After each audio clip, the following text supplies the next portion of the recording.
We should make a very clear distinction here that often when people are embittered and resentful and feel like they're victims, it's because really awful things have happened to them. Now, not always, but often. And so then the question is, well, if you're in a situation and something really awful is happened to you or has happened to you, then, well, why shouldn't you feel like a victim? And is there a better alternative? And part of what you were trying to lay out in this part of the book is what those better alternatives are. So part of looking for that hero is to find out from someone else's example. In your case, it was your mother, but these other sources that you described of people who were in a sort of hell in an undeniable sense, but who chose in a very real way to make it as good as it could possibly be given the circumstances. And so they had to turn to sources of power, let's say, and strength and fortitude and resilience that weren't in some sense obviously associated with the catastrophe. I mean, in your mother's case, it's a pretty tragic situation. She's a young mother, she has young kids, now she has breast cancer and she fights a losing battle over a period of 5 years. That's pretty bad.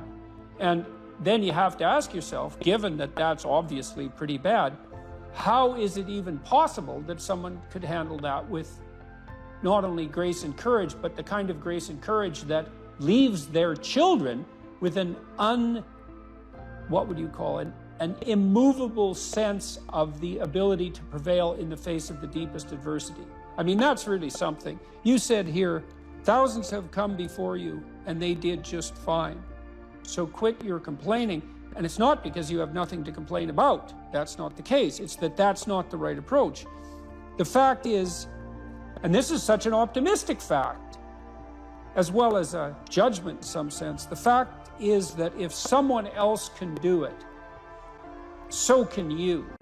And that's something, right? If you're reading about the great heroes in history, people who are in these terrible situations, and you see someone rise to the occasion, and then you can say, well, that was a person who did that, and I'm a person, and so maybe I have that capacity too, even though I don't know how to approach it. And then some of the rest of your book, much of the rest of your book, I would say in some sense is a guide to help people figure out how they could approach that. One of the things you point out first is, well, notice who you admire, and then maybe try consciously practicing becoming like that. When you see someone in the depths of genuine suffering, hopefully what you're trying to do is to throw a lifeline, and one possible lifeline is compassion. And that's probably the right lifeline to throw an infant, who's suffering, that sort of overwhelming compassion.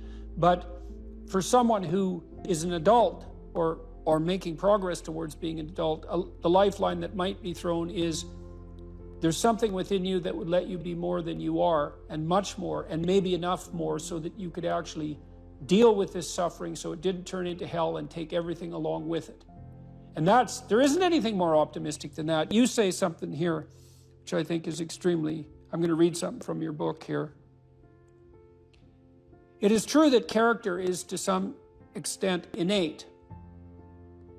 I would say what that does is that it provides each of us with a range of talents and a range of temptations. And so it's something like that. So it's the hand we're dealt, and there's certainly a genetic element to that. Our genetic makeup imbues in us certain proclivities, but it is as true that character is mostly a consequence of choices.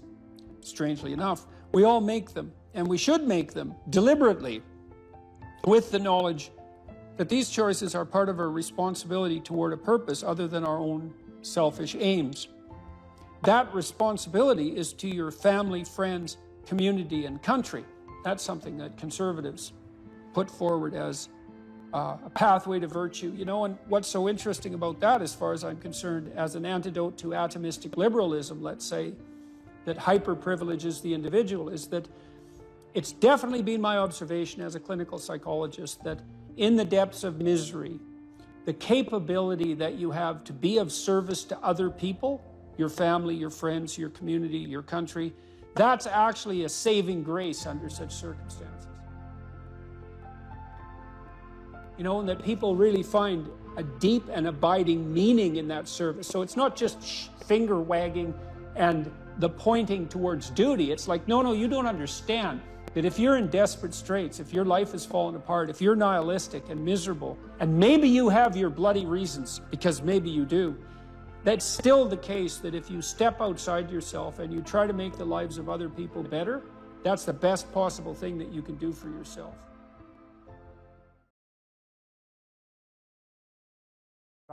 I wouldn't consider myself either naive or particularly optimistic person. I don't think I'm either of those.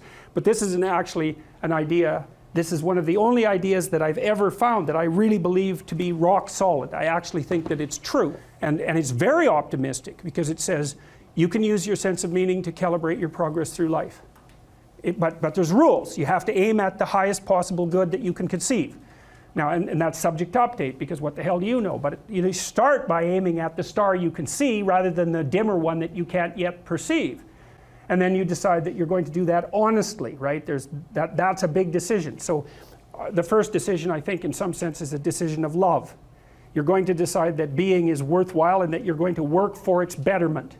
And that's a decision that's based on love. And the second decision is based on truth. Having made that decision, you're going to play a straight game. Having made those two decisions, I think that you can allow your sense of meaning to calibrate your pathway. And then what's so interesting is that you hit a state that's as close to paradisal as you're going to hit right away, because being engaged like that, it's better to be engaged in the solution of a complex problem than not to have a problem at all. And that's no different than saying it's better for there to be being than non-being, because being is a problem. And so if you want to have no problems, then you have no being. And you could say, well, being is so miserable that maybe that's the route we should take. And fair enough, but maybe you can have your cake and eat it too. You can have the damn problem. It can be a problem worth solving, and you can be so engaged in solving the problem that it justifies the fact that the problem exists. And then you get to have the problem and the solution at the same time, and maybe that's better than not having the problem at all. And I believe that, because one of the things I have seen, and I've seen this being so interesting when I've been lecturing to people, especially more recently, and this has also manifested itself on YouTube. I'm talking to people a lot about responsibility, and it's young men in particular that seem to be responding to that. And I think that's partly because I think that young women, in some sense, have their responsibility map already laid out for them. It's also less voluntary in some sense for women, because they have more complicated problems to solve in the first part of their life, right? Because they have to get the family problem solved. But whatever. I've been talking in a very delineated manner about responsibility, which is a strange thing to sell to people, but responsibility is what gives your life meaning. And so then you might say, well, then take on ultimate responsibility. And what happens? You have an ultimately meaningful life. And then you might say, well, if your life is ultimately meaningful, doesn't matter if it's punctuated by tragedy or even predicated on tragedy. It's worth it. And I think that's true. And everything I've seen indicates to me that's true. Every time I get my clients to take on more responsibility, and it isn't an injunction. You're a bad person, you should take on responsibility. It has nothing to do with that. You can define the damn responsibility. It isn't something that someone else should impose on you. It's not a matter of doing what you should do in some abstract manner. It's not that. It's the choice of what game you're going to play. And you can play the game of the seeker, I would say, and if you play that game, then everyone wins. And it's the best game you can play. And so the answer, in some sense, to the tragedy of life, to the catastrophe of life, to the fall, is to adopt the responsibility of mortality that goes along with that, and to play that game maximally. And paradoxically, it's in the willingness to do that the solution emerges. And I have done my best with every single thing I've talked to you guys about. I have done my best to do what Dostoevsky does in his novels, which is I make a proposition and then I spend months or years trying to figure out if I can take the bloody thing apart, if there's something wrong with it, because I want to find out. I want to hit it with a hammer and see if it breaks. And what I've been trying to do is to tell you all the things that I've gathered, let's say, or laid out or articulated or discovered over the last 30 years that I have not been able to break with the biggest hammer that I could take to them. And I guess that's the fundamental one, is that I believe that the idea that lurks in these images, derived from very different cultures, it's the same idea. Life is suffering. Right. indisputable. What do you do about that? You voluntarily accept it and then strive to overcome the suffering that's a consequence of that. And you do that for you, and you do that in a way that makes it better for other people. And then that works. And one question might be, well, how well does it work? And the answer is, the only way that you can find out is by trying it. That's it. That's the existential element of it. The proof is to be derived by the incarnation of the attitude in your own life. No one can tell you how it will work for you. It's the thing that your destiny is to discover that. And you have to make the decisions to begin with. It's like, because you can't do this without commitment. You have to commit to it first. That's the act of faith that Kierkegaard was so insistent upon. You have to say, I'm going to act as if being is good. I'm going to act as if truth is the pathway to enlightenment. I'm going to act as if I should pursue the deepest meaning possible in my life. And there's reasons to do none of those. They're real reasons. So it's really a decision. But you can't find out what the consequence of the decision is unless you make the decision. I think the same thing happens when you get married, by the way. So if you think you might leave, you're not married. And then you think, well, the marriage didn't succeed. It's like, well, maybe you were never married. Because the rule is, you don't get to leave. And there's a reason for that rule. Now, I'm not saying that there aren't situations where there should be exceptions made for that. That's not the point. The point is that there's some games you don't get to play unless you're all in. And the other thing that's so interesting about being alive is that you're all in. No matter what you do, you're all in. This is going to kill you. So I think you might as well play the most magnificent game you can while you're waiting. Because do you have anything better to do? Really? Why not pick the best thing possible that you could do? Why not do that? Maybe you could justify your wretched existence to yourself that way. I think you could. That's what it looks like. You know, people find such meaning in the responsibilities they adopt, it stops making them ask questions about what life is for. If you have a newborn child, for example, like unless you're really in a bad way, psychotically depressed, or maybe your personality really needs some retooling, you stop thinking about anything but ensuring that that baby is doing well. And if someone comes along and asks you an existential question about your commitment to that, the right response is, why are you asking me such stupid questions when this is manifesting itself right in front of your eyes? Like, how blind can you be? That isn't a time for questions about the meaning of life. The answer is right in front of you. And if you can't see it, it's not because life has no meaning, it's because you're blind.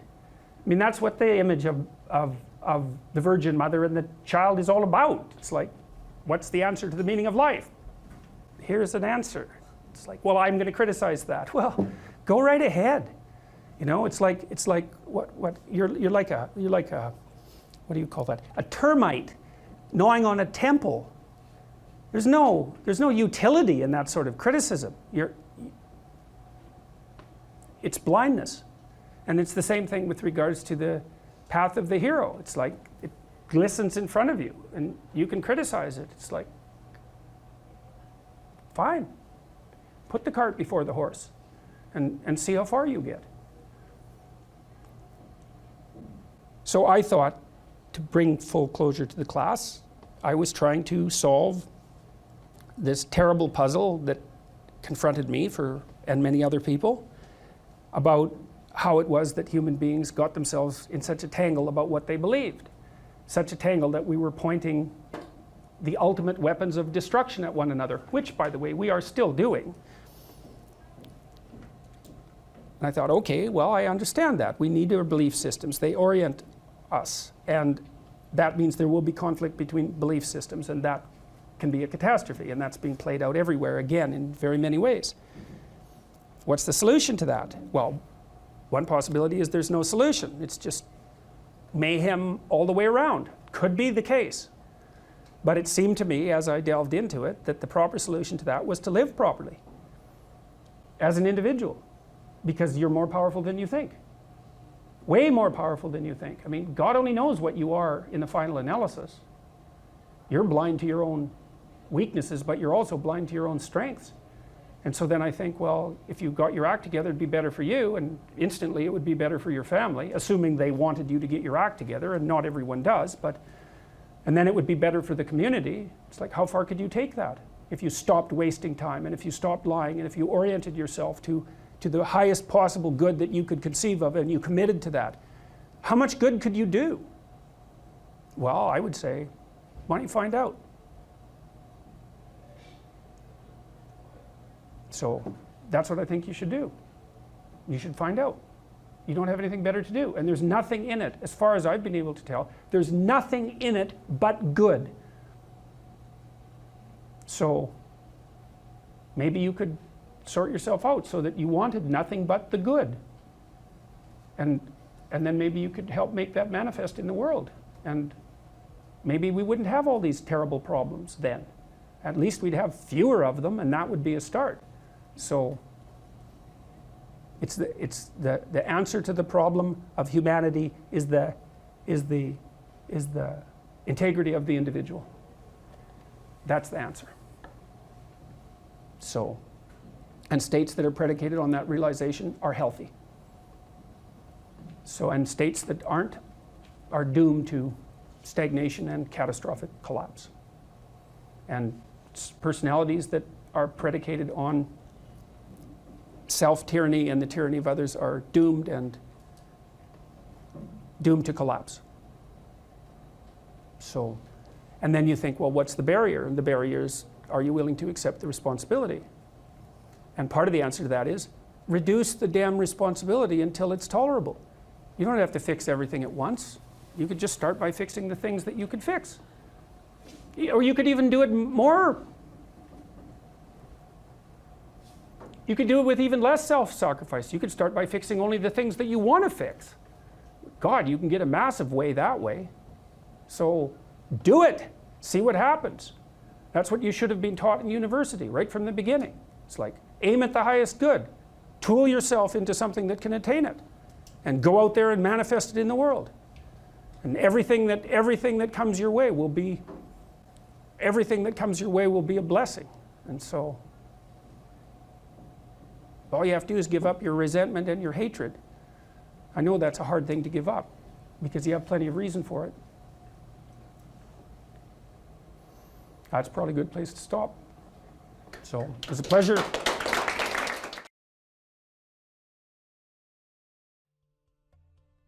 Well, this is the development of a vision. Now, you can construe consciousness as the implementer of the vision in the broadest sense. So what we really confront as human beings isn't a deterministic world that runs like clockwork, that the past pushes forward in an algorithmic or deterministic manner. That isn't how the world works. The way the world works is that we confront a horizon of possibility that's not predictable. It's somewhat predictable the way a musical piece is predictable. So it's rule governed, but it's not predictable in a deterministic way. And it's full of possibility and potential. That's actually its nature. It's potential in its nature. And to maximize the quality of our interaction with that potential, we have to impose a vision on it and then pursue the vision. And so when you do the future authoring program, well, that's what you're trying to do, is develop a vision. So here's the first exercise. It's like, okay, here's the deal. All right. You get to have what you need and what you want. Maybe even better, you get to have what you need and want if you were treating yourself properly. So imagine, first of all, that you were treating yourself properly because you actually cared for yourself. Okay, and say you don't. Yeah, well, you don't. How do you help somebody? Well, you at least ask them to open the door to the possibility that maybe they could. So just imagine that you did. Not that you are, that you could, but that you tried. Think, okay, I'm a valuable person, maybe, and if I was treating myself like I had intrinsic value, like if you were treating yourself like you were someone you loved, so you could imagine doing this for someone you actually cared about. Because most people care about someone that isn't them. So do you identify someone you care about? Well, you can, yes, you can, and say, because it does tell you, it's like, well, if you're not so good at caring for yourself, imagine someone you love and then pretend that you're bringing that attitude to bear on you with all your faults and inadequacies. I'm not being casual about this. It's hard for people to do this, right? Because we know our own flaws so deeply. It's hard for us to take care of ourselves. But imagine that you should take care of yourself and that you could and that you did. Just imagine that. So that's opening up at least the door, right? Yeah. And then you say, well, 5 years down the road, you get to have what you want and need. What is it? And so this is a deep question. So, because the question is this: your life is going to be difficult, and it's going to be marked by suffering and tragedy in all sorts of different ways.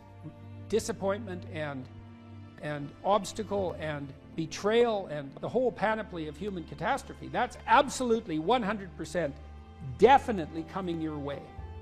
Okay, so given that, and given that you want to live a life free of resentment and bitterness and premature aging and excess suffering, and that you don't want to be a burden to everyone around you, what would you have to make carrying that weight worthwhile? That's a hard question, you know. It's like, what justifies your suffering? That isn't how am I going to be happy. It's what justifies your suffering. Well,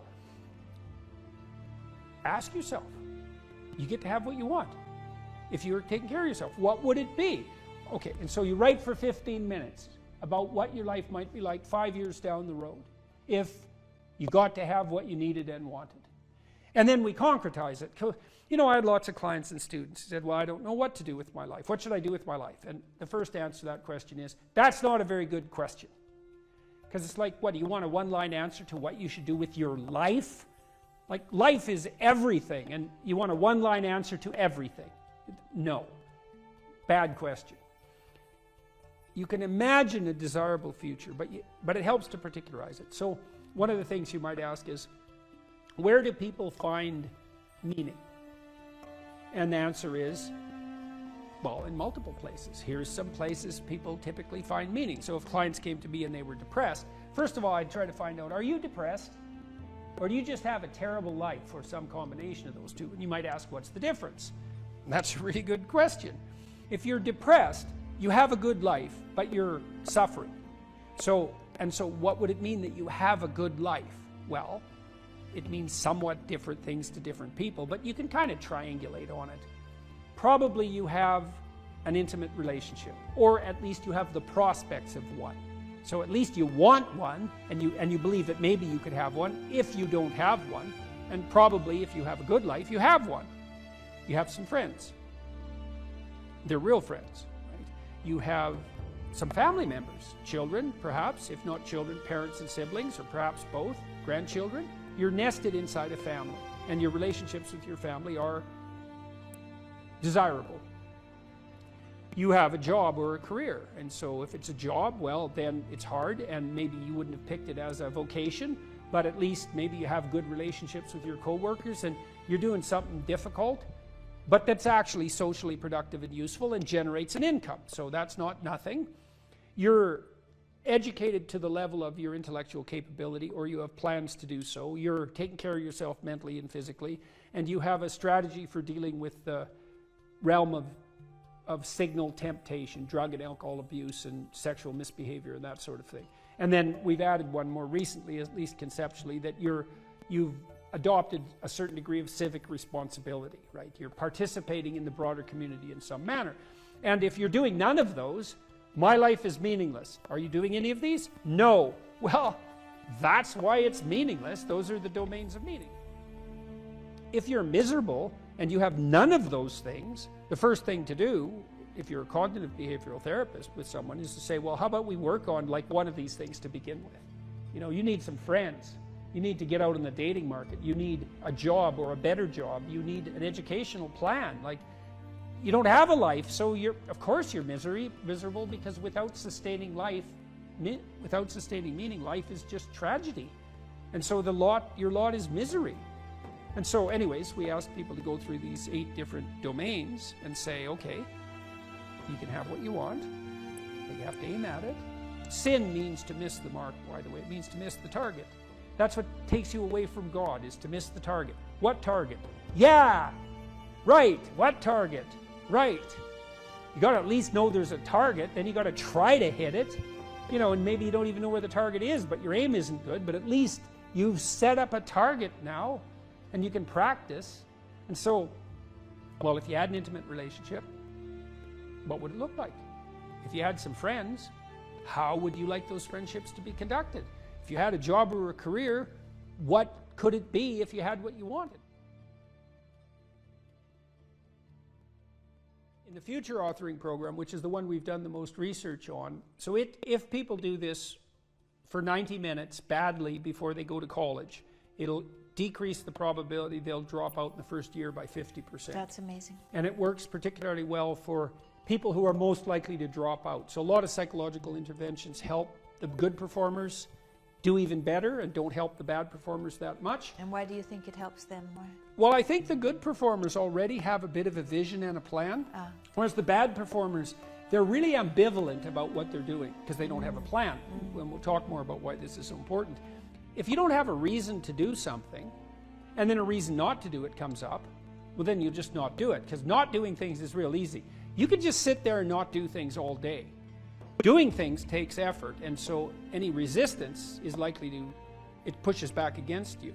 And so going to college, it's like, well, why is that difficult? Well, you have to get up, you have to go to your classes, you have to do the assignments, you have to do the reading, you have to write the tests, you have to believe that this path is somehow better than any other path you could be on, and there's innumerable other paths, and that it's better in some fundamental sense than just doing nothing or playing games or being purely hedonic. So there's a lot of, because it's difficult, there's a lot of obstacles. And if you don't have a reason, well, why would you overcome the obstacles? And so what happens when you do the future authoring program is two things. Is first of all, you construe yourself as the sort of person who could have a reason, right? Who could make a vision and impose it on the world. And how do you do that? Well, and then second, you actually develop a vision. Okay, so the first thing the program asks you to do, and it's got a biblical element to it in some fundamental sense, although that wasn't so explicit when we first developed it, but I came to realize that later. There's a statement in the Gospels. Christ says to his followers, ask and you'll receive. Knock and the door will open. Seek and you'll find. And you listen to that and you think, no way, man, it can't be that easy. Well, it's that easy. Because let's think about what wanting means. You want something. You want to find, so you'll seek. How hard are you going to seek? Maybe you're after the Holy Grail, right? You're after the gold in the dragon's lair, or the jewel in the toad's head. You're after something that's guarded by some monstrous figure. You're going to seek? How committed to that are you?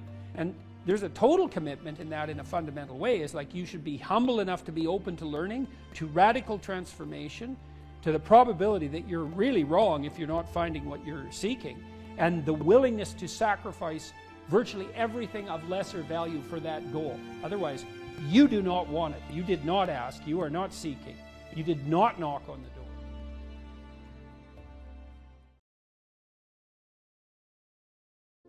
It's known from multiple dimensions simultaneously that the system that produces happiness, let's say in the founder's sense, produces that emotion in relationship to the observation of movement towards a valued goal.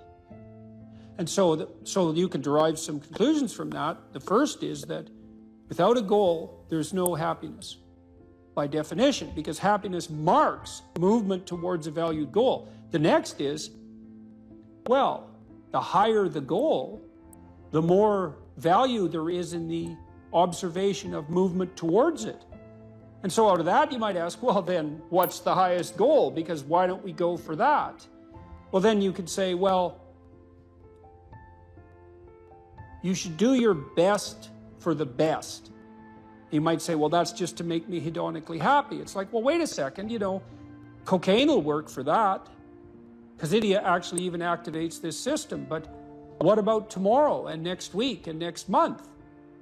And so the problem with hedonism as a goal is, first of all, it vanishes when you're suffering. But even failing that, if you're serving yourself hedonically in the narrow sense, It's just about me and my pleasure. It's like, okay, which you? Today's you, tomorrow's you, next week's you, next month's you. What about next year, 5 years from now, 10 years from now? You're going to lead a hedonic and dissolute life, and what are you going to be, a burnt-out shell and a wreck, a dismal wreck in 10 years? Because that's what will happen. And so if you don't construe yourself as a community stretched out across time, then you're not even serving yourself. And if you do construe yourself as a community stretched across time, then serving other people and serving yourself turn out to be exactly the same thing. I just did a course on the Sermon on the Mount, and Christ, in one of the sections of that sermon, he says to people that you shouldn't lose your saltiness, you shouldn't lose your savor, and you're the salt of the earth, and without that salt, everything loses its flavor. And salt is a preservative, and it's a spice, and that's often conceptualized, that phrase, as referring to the salt of the earth, you know, the solid, reliable types who bear all burdens. But that is not what it means. I looked at a lot of different translations. I talked to a lot of people about that verse, and really what it means is, well, there should be some spiciness and unpredictability and humor about you. And there should be some play in the system, right? Because that's what stops you from just being the narrow, dead, past letter of the law with no spirit. There should be some snake inside the tree, right? There should be some fire inside the bush. Those are all ways of construing that are symbolically equivalent. There should be some dynamism in you, and a fair bit of that's associated with, well, enthusiasm. That's fun, but enthusiasm means to be imbued with the Spirit of God. That's why people like comedians so much too, because that's what they do. And so you have to leaven the duty with humor, and your book does a lovely job of that too, because your book, which is a very conservative book in the best possible way, and is a call to duty and responsibility, but you constantly return to themes of both stoicism and humor, which are tied together in some sense, you know. I was just in Newfoundland for the last week doing a documentary there, and Newfoundland's a rough rock, and it's beautiful and harsh, and the people there are tough and resilient, man, because they had to be. And Newfies have a great sense of humor, and they're always making fun, and that's a necessary leaven, right? That ability to deal with serious matters with a light touch, and it's something I'm trying to learn to do more and more, even in the most serious of conversations, you know, too. Because if you're a master, you've got both. You've got that light touch and that sense of humor. You really see that in military people who've been through rough situations.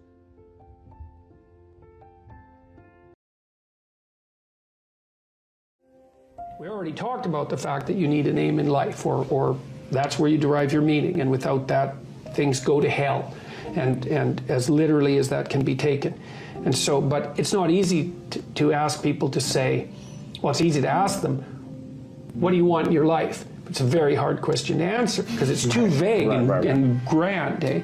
So we help, in the Future Authoring Program, we help people break that down. It's okay, so here's the situation. So you put yourself in the right frame of mind. So what's the right frame of mind? It's like Rule 2 in this book.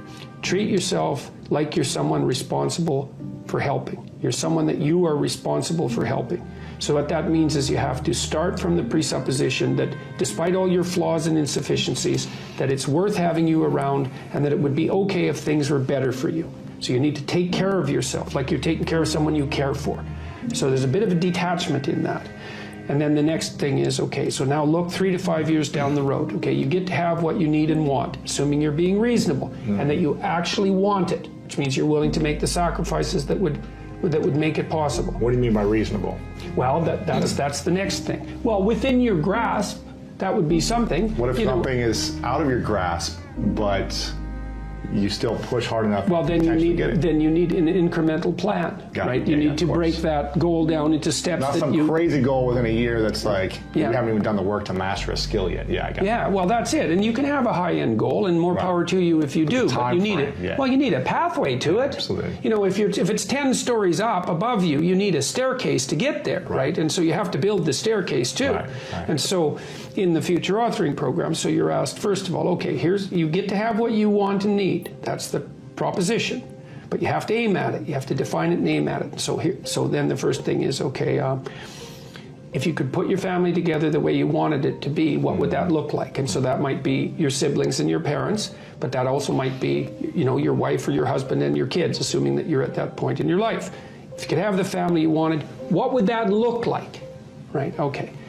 Career, same thing. You get to have the career or the job that is within your grasp, necessary and suitable for you if you were taking care of yourself. How are you going to educate yourself? Because you're not as smart as you should be. There's a lot more things you need to know. So you got to keep learning and moving forward. So you need to plan for that. How are you going to take care of yourself mentally and physically? Right? So how are you going to avoid the catastrophic temptations, for example, of drugs and alcohol, because that pulls a lot of people down. You need a plan for that. You're going to be a social drinker. How much are you going to drink? How much is too much? How are you going to use your time meaningful and productively outside of work? So you need a plan for that. So that's, there's one other that, intimate relationship, of course. So do you want a long-term, stable, intimate relationship? And if you do, then how would you like that to lay itself out? You got to have a vision for that, because if you don't have a vision, you're not going to aim at it. And if you don't aim at it, then you won't even see the opportunities when they arise. That's the thing that's so cool. I wrote about this in chapter 10, which is Be Precise in Your Speech.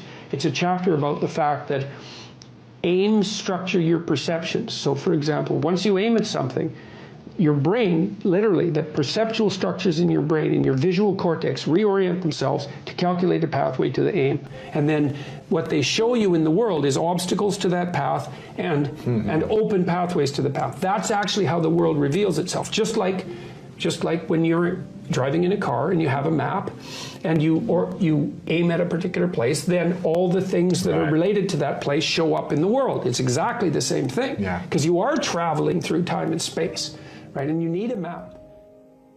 So after you answer these 7 questions, and you're encouraged to do it badly, because you don't have to get perfectionistic, just complete it, right? Because a bad plan is better than no plan. It gives you something to improve. So even if your aim is vague, and even if it's off target, if you start aiming and you see you're off target, then you can shift and you can make it more precise. You start to recognize what you don't want in that. Yes, exactly. Say, exactly. I thought I wanted this, but I don't. Exactly. So let me re-navigate and figure out what I do want. Exactly. And you might have to try a bunch of things. Well, you will have to. You can be. That's why you shouldn't get perfectionistic about it. You will absolutely be wrong, but you won't be as wrong as you would have been if you were aimless. Right. Right. So there's a bit of humility.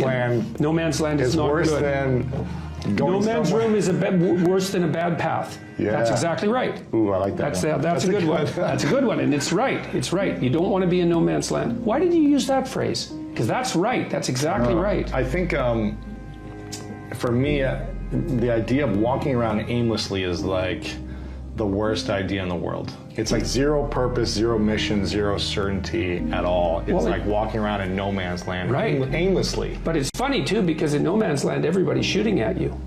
Right, because that's a military term. Right. And no man's land is the space in the between middle two enemy positions.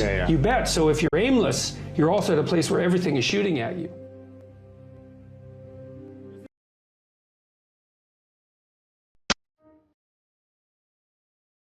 You need structure, you need predictability, and you need more of it than you think, just to keep you sane. Now, if you're lucky, and maybe a bit odd, you can deviate 5% from the norm, or 10% from the norm, or something like that, carefully and cautiously, as long as the rest of you is all well ordered in a normative manner. You might be able to get away with that, and you might be able to sustain it across time, and people might be able to tolerate you if you do it, or maybe you'll get really lucky and you happen to be creative, but reasonably well put together, and people will actually be happy that there's something idiosyncratic and unique about you. But even under those circumstances, mostly what you want is to have a routine that's disciplined, that's predictable, and bloody well stick to it. You're going to be way healthier and happier and saner if you do that. And then the other thing that you need, because this is one of the things the psychoanalysts got wrong, I think, is that they overestimated the degree to which sanity was a consequence of being properly structured internally, you know? Because from the psychoanalytic point of view, you're sort of an ego, and that ego is inside you. And of course, it rests on an unconscious structure, but the purpose of psychoanalysis is to sort out that unconscious structure and the ego on top of it, and to make you a fully functioning and autonomous individual. But there's a problem with that, because The reason that you're sane as a fully functional and autonomous human being isn't because you've organized your psyche, even though that's important. The reason that you're sane, if you have a well-organized unconscious and ego, is because other people can tolerate having you around for reasonably extensive periods of time and will cuff you across the back of the head every time you do something so stupid that people will dislike you permanently if you continue. And so what people are doing to each other all the time, just non-stop, is broadcasting sanity signals back and forth, right? It's like you smile at people if they're, well, if they're not only behaving properly, but behaving in a way that you would like to see them continue to behave. You frown at them if they're not, you ignore them if they're not, you shun them, you roll your eyes at them, you manifest a disgust face, you don't listen to them, you interrupt them, you won't cooperate with them, you won't compete with them. It's like you're blasting signals at other people about how to regulate their behavior so frequently, well, it just makes up all of your social interaction. That's why we face each other and we have emotional displays on our face and we're looking at each other's eyes and we know as much as we can about what's going on with each other, given that we don't have immediate access to the contents of their consciousness. And so partly what you're doing with your routine is establishing yourself as a credible, reliable, trustworthy, potentially interesting human being who isn't going to do anything too erratic at any moment. And everyone else is around there tapping you into shape, making sure that that's exactly what you are. And that's how you stay sane. And so what happens to people too, if they don't have a routine and they get isolated, is they start to drift.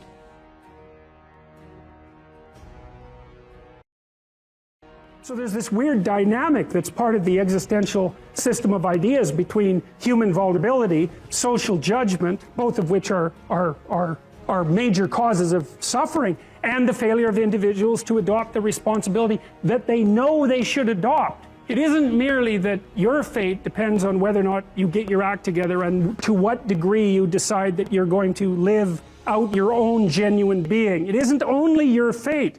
It's the fate of everyone that you're networked with.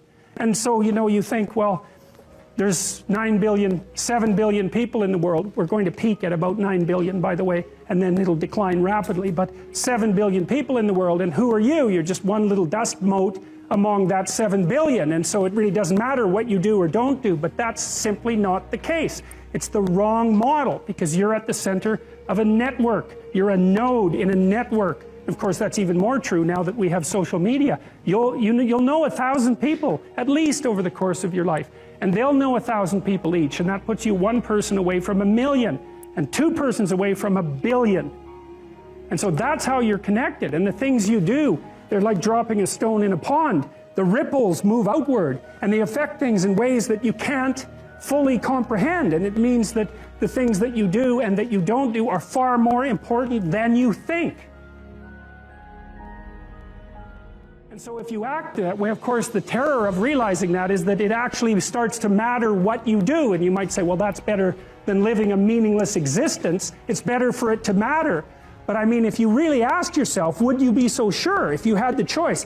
I can live with no responsibility whatsoever. The price I pay is that nothing matters.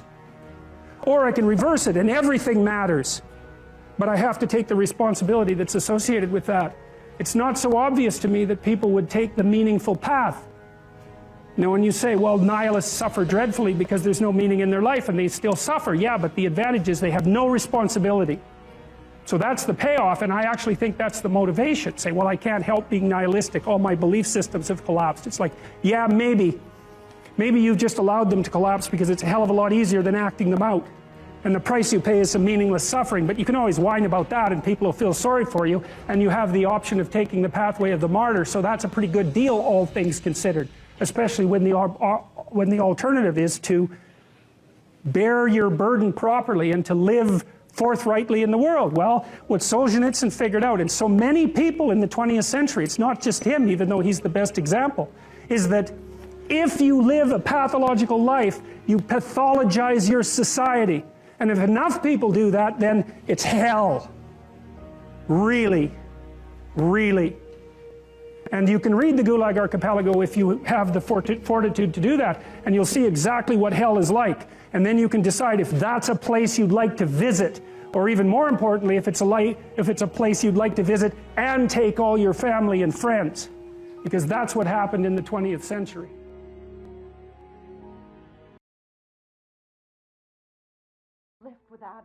Assuming you want to get better, there's usually something you can figure out that would constitute a step towards some sort of concrete goal. And my presumption, it's a behavioral presumption fundamentally, is that small accruing gains that repeat are unbelievably powerful. You can tyrannize yourself into doing things, but I wouldn't recommend it. What I would recommend instead is that you ask yourself what you're willing to do. It's a really effective technique. It's like a meditative technique. So for example, you can get up in the morning and you can think, well, you know, I'd like to have a good day today, so I'd like to go to bed tonight without feeling guilty because I, didn't do some things I said I was going to do, and I'd like to have kind of an interesting day. So you got to fulfill my responsibilities, and I want to, enjoy the day. Then you can ask yourself, well, what would I have to do in order for that to happen that I would do? And the probability, if you practice this for 3 or 4 days, is your brain will just tell you. It'll say, well, there's that piece of homework that you haven't done for like 3 weeks. You should knock that sucker off because it would only take you 10 minutes and you've been avoiding it and torturing yourself to death for 72 hours straight. And say, well, let's figure out what your aims are. You got to have some aims, whatever they are. And they might say, well, I'm so depressed I don't have any aims. And then I say, well, pick the least objectionable of the aims and act it out for a while and see what happens. Because sometimes your emotional systems are so fouled up that you have to pretend. You have to act the thing out before you can start to believe it.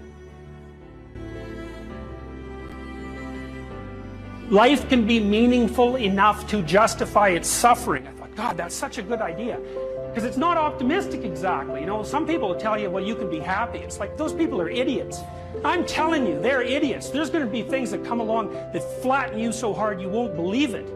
And you're not happy then. And so if life is to be happy, well, in those situations, what are you doing? Why even live? But life isn't to be happy. If you're happy, you're bloody fortunate, and you should enjoy it. You should, because it's the grace of God, so to speak. People know when they're doing something meaningful. They can tell, so why the hell don't they do meaningful things all the time? It seems obvious. You could do it. I mean, it's hard, because other people want you to do other things, and it's a struggle, but everything's a struggle. Oh, I get it. I see why. It took me about 10 years to figure this out. People have a choice. Choice number 1. Nothing you do means anything. Well, that's kind of a drag, right? It's meaninglessness of life and all that, existential angst. That's kind of a pain. But the upside of nothing that you do is meaningful is you don't have to do anything. You've got no responsibility. Now, you have to suffer because things are meaningless, but that's a small price to pay. The alternative is everything you do matters. Really. If you make a mistake, it's a real mistake. If you betray someone, you tilt the world a little more sharply towards evil rather than good. It matters what you do. Well, if you buy that, then you can have a meaningful life. But there's no mucking around. It means responsibility. It means that the decisions you make are important. It means that when you do something wrong, it's wrong. Well, do you want that?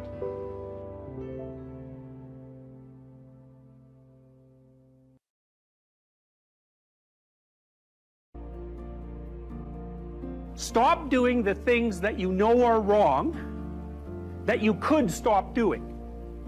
Right? So it's a fairly limited attempt. First of all, we're not going to say that you know what the good is or what the truth is in any ultimate sense. But we will presume that there are things that you're doing that for one reason or another are not in your best interests. There's something about them that you just know you should stop. They're kind of self-evident to you. Other things you're going to be doubtful about. You're not going to know which way is up and which way is down. But there are things that you're doing that you know you shouldn't do.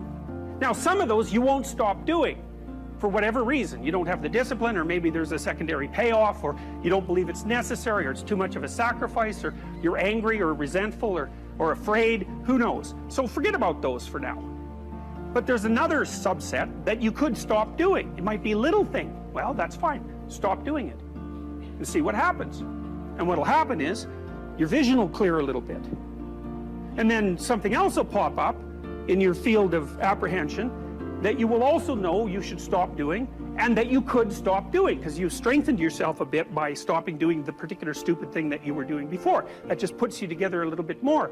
And you could do that repeatedly for an indefinite period of time. And that doesn't necessarily mean that you're going to ever be able to formulate a clear and final picture of what constitutes the truth and the good, but it does mean that you'll be able to continually move away from what's untruth and what's bad.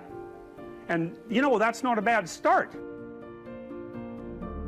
You have to treat yourself like you matter, because if you don't, then you don't take care of yourself, and you become vengeful and cruel, and you take it out on people around you, and you're not a positive force. None of that's good. So you suffer more, and so does everyone around you. And there's a malevolence that enters into it. None of that's good. So that's what happens if you don't treat yourself like you matter. And then, well, what happens if you don't treat other people like they matter? Well, you lie to them, you cheat them, you steal, you enter into impulsive relationships with them. They can't trust you. That doesn't go anywhere. They don't like you. You end up alone at best, and maybe like incarcerated at worst. Like, that doesn't work. And so you watch the people around you who thrive, regardless of what they say. They act out the proposition that everyone matters. And then you have a functional society. And I think, okay, well, if when you act out the proposition that everyone matters, you have a functional society, maybe that's evidence that that proposition is true. It's like, I think it's true. It's unbelievable how little genuine encouragement many people need, and how they had none. No one ever said to them, and meant it, it's not okay for you to be a weak loser. It's not okay. And the reason it's not okay is because you could be way more than that. And it's a crime, an ethical crime, for you to allow all that necessary potential to go to waste. It hurts you, it hurts your family, it hurts the world. Really, really, it does. And people think, oh, okay, I get it. And they do get it, because they know at some level. And the other thing people tell me, you know, they say, well, I've been paying attention to your lectures, developing a vision for my life, trying to tell the truth, trying to adopt more responsibility, and things are way better. But the other story is, you've been able to help me put into words things I always knew to be true, but didn't know how to say, which is a good role for an intellectual to play. And so, well, so that's why this all makes me emotional. It's so good, you know, and so much of this has been covered as if it's political. It's not political, what I'm doing. It's not political. I don't tell people that they're okay the way they are. No, I say, no, you could be way more than you are.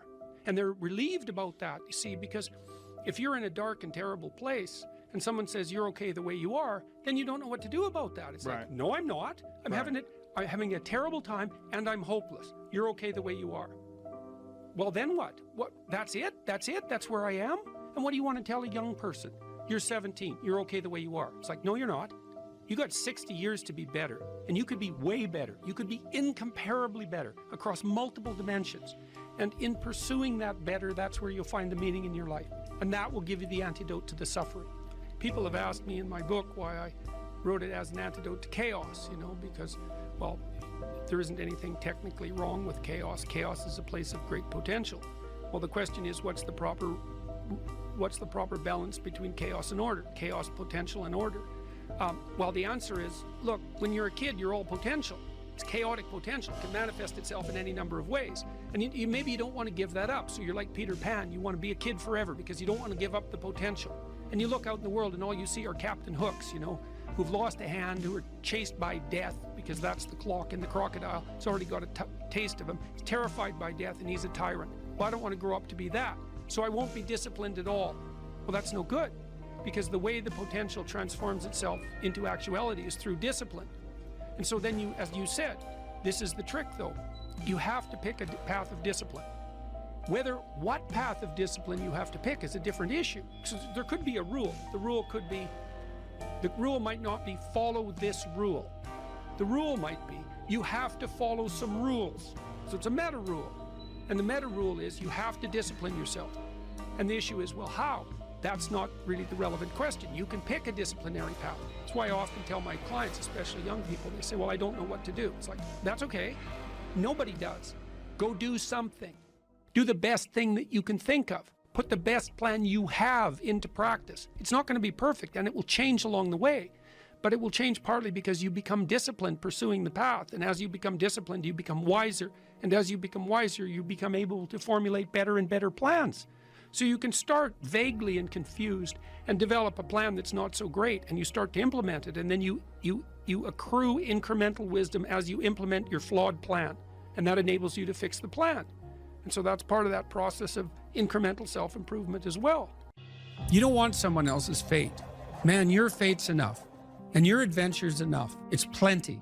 It's more than you can ever fully realize. And so that's also part of the reason that we all believe that the individual has some intrinsic dignity. It's don't be so sure that your position and your room is so damn trivial. It might be your attitude towards it that's trivial.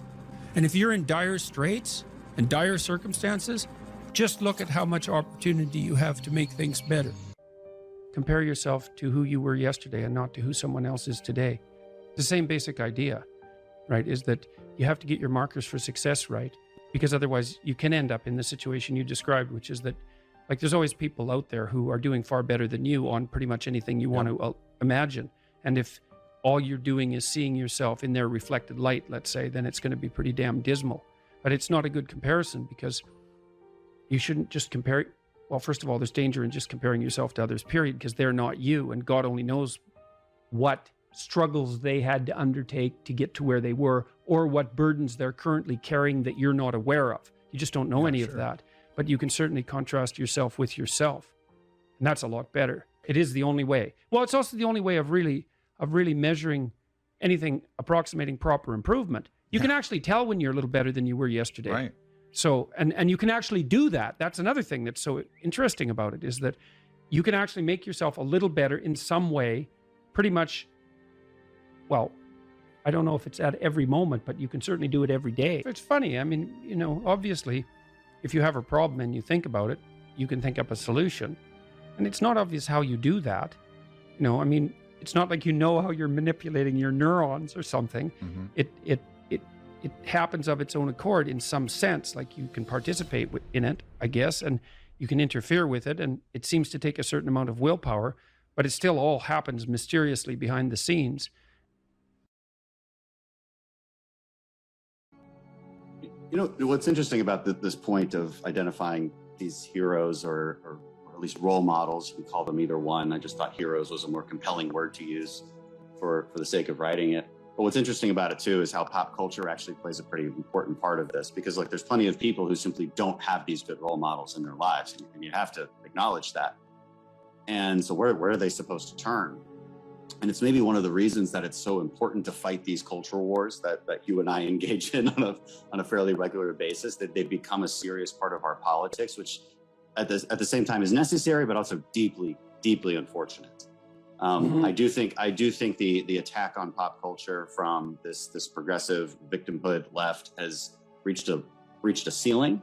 I think there's a serious backlash. You look at movies like Top Gun, the recent one, Top Gun, but maybe like the highest grossing of all time. Absolutely phenomenal movie. Really fun to watch. Why?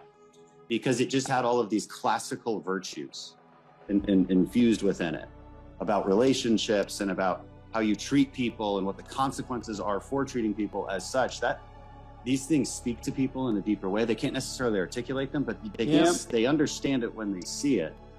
And there's these sort of radical minorities that are very loud that want that changed.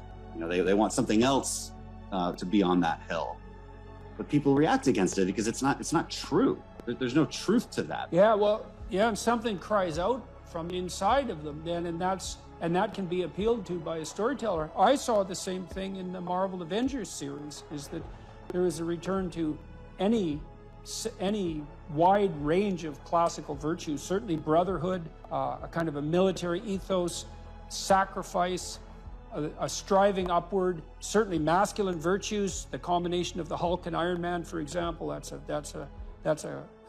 There's a monstrous element to the Hulk, but he's a hero in a strange sense, and he's also the revitalizing force for Iron Man when he just about dies, and that's all. The reason those movies were so necessary and so attractive is because they are, in fact, addressing a radical conceptual void in the culture, and it's a void that you're addressing in your book, especially with your appeal well, trifold appeal, let's say, to duty, responsibility, and humor at the same time, right? Which is a kind of stoicism in the face of catastrophe.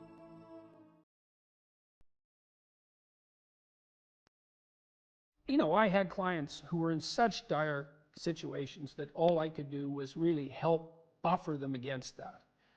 But they were a minority. I wouldn't say more than 5% of my practice fell into that category. Everyone else, it was like just rapid improvement on all fronts, you know. And that's such fun. And there isn't anything more practical. This is the thing, too. There is nothing more practical than developing a vision. It's not some pie in the sky exercise. It's without a vision, you're chaotic and fragmented and hopeless and disappointed, and someone can stop you just by putting up a single obstacle. You're a house divided amongst itself. You have no forward movement. You're not enthusiastic, and that's to be filled with the Spirit of God, by the way. And your life is a sequence of disappointments and frustrations and tragedies, and you're a leaf blowing in the wind. And that is not what you're called to be. That's not what you're called to be. You're called to be a visionary constructor of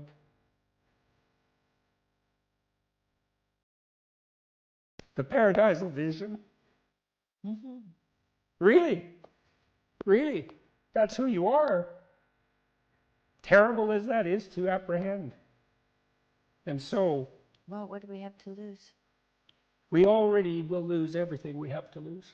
Yeah. Right? We're all in this game, man. So there's, whether you want it to be this way or not, you are betting everything on your life.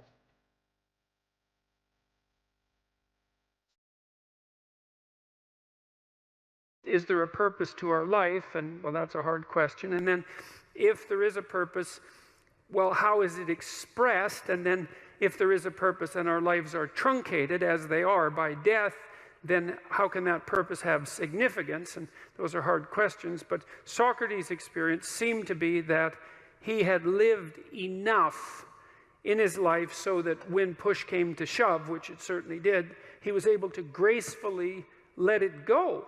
And you know, he attested to that with his death. And that's fairly convincing, you know. I mean, that's a fairly convincing argument. And it's one that I find, well, it's hard to tell if I find it exactly credible, but I don't find it incredible. I mean, I certainly have noticed that as I've got older and have done things, what would you say? Accomplished isn't exactly the right word. I've participated in many things that I'm pleased to have participated in them, but wouldn't necessarily go back and participate in them again. It's sort of as if when you do something and you finish it, it's as if it's done. You don't have to do it again. And maybe it's possible, who knows, that if you finish your life, whatever that might mean, if you exhaust your life, then that's enough life, you know, that you've had enough. And I mean, that doesn't mean that I try not to keep myself healthy and that I want to die tomorrow. It doesn't mean any of that. I'm trying to stick around as long as I can, but there's still that curiosity about the relationship between life and mortality, and the possibility that a life well lived exhausts itself in some fundamental sense, so that you can be satisfied, let's say, with what you were. There is some psychological evidence that bears on this. If you ask people what they regret, especially as they get older, what they generally report is things not done. So they don't regret so much mistakes they've made, although, of course, people obviously regret mistakes they've made as well. So they don't exactly regret sins of commission, right? Errors that they've actively made. They torment themselves for opportunities that had presented themselves that they did not, let's say, exploit or engage in. And I think that's worth thinking about too, because one thing that I have become convinced about with regards to human consciousness which I think is equivalent to the spark of divinity in some sense that our fundamental stories insist has been placed within us, is that human consciousness is that faculty that confronts potential itself. I think there's good neurological evidence for this, by the way, for those of you who are scientifically minded, because we build circuits within us for habitual action that we've practiced many times that seem to run in a very deterministic fashion. And we are a strange combination of deterministic and non-deterministic as far as I can tell. But what our consciousness seems to be for is to encounter those things that we have not yet encountered. And those things that we have not yet encountered seem to me to be those things that have not yet been brought into being. And so you could say that what our consciousness is for the encounter with potential. You know, that our consciousness is it's not for the past, it's not even for the present. It's to transform the future into the present. And really that's what our consciousness does. And when you wake up in the morning, you have a new day ahead of you, and the day could take you in very many directions. And the weeks and the years, all of that can take you in very many directions. And you have some apprehension about what those directions might be. You have some apprehension about what role your choices might make in transforming that potential into one form of actuality or another. I mean, you certainly know that there are dreadful mistakes that you might be very tempted to make that would produce all manner of hell around you and still be tempted to do it. It seems like it's sitting there right in front of you as a possibility. You also know that, you know, you could haul yourself up out of bed and attend to your duties and do the sorts of things that you're supposed to and set a few things right that day and that week, and that likely things would at least not be worse and they would probably be better. And I do believe that I don't understand how this can be the case. I don't understand how it is that consciousness can function in that way, because I think to understand that, we would have to understand what it means for the future to be only potential rather than actuality, and who the hell understands that? I mean, no one. And then we'd have to understand how it is that our conscious choices and our conscious ethical choices transform that potentiality into actuality, into reality, into the present and the past. And we certainly act as if we believe that that's what we do. We upbraid ourselves. For example, when we do a bad job of it, we're upset with our children and those we love if we don't believe that they're living up to their potential. We're guilty and ashamed when we make choices that we feel are inappropriate. We understand to some degree that the manner in which time lays itself out has something to do with the ethics of our choice. And again, I would say that's a very deep idea. I think it's the most true idea I know. It's very emphasized, that idea emphasized in ancient religious stories such as those that are outlined in Genesis, or in Genesis with its strange insistence that, you know, God is that which brings order out of chaos, formless potential, generates the world out of formless potential, and that we're somehow made in that image, which seems to me to be the case. And that the proper way, by the way, to go about acting in that image is to act in relationship to the potential that confronts you with truth and with courage, with careful articulation. That's the logos. And that if you do that, then what you bring forth is good. When I talked about hierarchies, now it's very important where you are in your hierarchical position with regards to other people in relationship to your mental health. And this is a really important thing to understand, because you have an ancient counter in your brain, and that was the point of the biological comparisons, lobsters being one set of comparisons, but not only lobsters. We know perfectly well, animal behaviorists, people who know their neuropsychopharmacology, know perfectly well that the serotonergic system operates quite similarly across most animals with complex nervous systems, and one of the things that it does is track relative status position. And in birds, wrens, which is another example I used, a lot of it is power. You know, wren's a little bird. It's quite a cute bird. It sings very nicely, and you think it's harmless, but it's not. It's a vicious little character. And I used to sit in my backyard and record wren songs on my tape recorder, and the wren that lived in our backyard would dive bomb it, 4 inches away, and it was very brave of him. And he had a little nest that was up in a tree, and there were some nests that we had built, birdhouses, in the neighborhoods nearby, in the yards nearby. And he would go, like half his day spent stuffing those other birdhouses with sticks, so full that no bird could get in them. It was like, this is my damn yard, which is what he was saying when he was singing so beautifully. And you better look the hell out, because if you build, I'm going to stuff your damn house with sticks, and if I see you sitting on a branch, I'm going to dive bomb you and knock you off. And that's power. And that's what wrens do, despite the fact that they're cute. And chickens do the same thing. There are pecking orders among chickens. And virtually every animal, wolf packs organize themselves into hierarchies, and chimpanzees organize themselves into hierarchies. And there are rat hierarchies. And hierarchical organization is the rule among animals that live somewhat socially. And even those who don't, that occupy the same geographical territory. There has to be some way of organizing access to relatively scarce resources that doesn't result in chronic combat.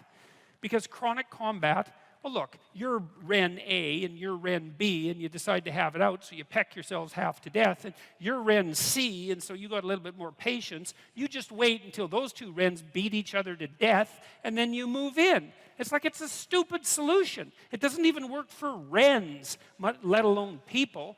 And so, the wrens announce their prowess, and they do that with the quality of their song and their displays, and they indicate to one another who shouldn't be messed with, and then there's a minimum of combat. And you could make a pretty good case that that's power, But it's not like wrens get together and build like wren apartment houses and then go out on collective worm hunt insects, collective insect hunting expeditions and bring them all back and distribute them, or make insect farms so that there's more insects for all the wrens. They haven't got that far, They're competing in a zero-sum game. And that isn't what human beings do. We figured out how to not have zero-sum games a very, very long time ago. And it turns out that if the game you're playing isn't zero-sum, right, which means that there's only a finite number of resources and everybody has to fight to the death for them, and some are going to get the lion's share and others are going to starve. If you're not playing a zero-sum game, then you can learn to cooperate and compete in an intelligent and civilized manner, and all of a sudden, there's more than enough for everyone. Now, still, some people are going to have more than others, but there's nothing. How are you going to stop that? And do you want to? Do you want to only know what? Do you want to only be allowed to know what everyone else knows? You don't get to know anything that anyone else knows, because it's got to be equal. You want everyone to be exactly the same amount of attractive, and if you averaged attractiveness overall and you only allowed each person to be as attractive as the average person, there'd be not much attractiveness left in the world. And it seems to me that would be quite the loss, And strength. You're not allowed to have any additional strength or ambition or talent or let's say athletic ability. It's like, or artistic ability. I mean, aren't we kind of happy that there's massive inequality in the distribution of talent? I know it's harsh and hard, but you can't expect everybody to have every talent that there is, and it would be a hell of a sacrifice if no one got to have any talent, because it wouldn't be fair. And so I don't get the whole equality of outcome thing. It isn't going to work. There aren't that many geniuses, We want to exploit the geniuses and get them to work for us. And if the price is that somebody has more than you do of something, well, suck it up, for Christ's sake. Well, Jesus, seriously, man. It's like, look, How much more do you have than most people have? You know, you need to make $30,000 a year to be in the top 1% of the socioeconomic distribution worldwide. You know, you always hear about the 1%, right? The evil 1%. And they churn, by the way, because it's not the same people all the time. It's like all of you here are in the evil 1%, and you think, well, that's not very fair because I was really only talking about within my country. Well, that's convenient for you. You know, it makes it really, really convenient argument for you. It's like, well, all those other people, those foreigners, they don't count. If they're poor, who the hell cares? It's the Australians that matter. You know, and so no, that's a non-starter. You know, and by historical standards, you're doing a hell of a lot better than the top 1%. I can tell you that. I read a nice article by a coalition called Human Progress the other day, and they were comparing the typical middle-class person who lives now with Rockefellers in the 1919s, and say, well, would you rather be a middle-class person now or Nelson Rockefeller in 1919? And the answer seemed pretty damn clear that, well, you know, if you were Nelson Rockefeller, then you would have been richer than anyone else. And there's something to be said for that status, right? Because people do like to have more than others.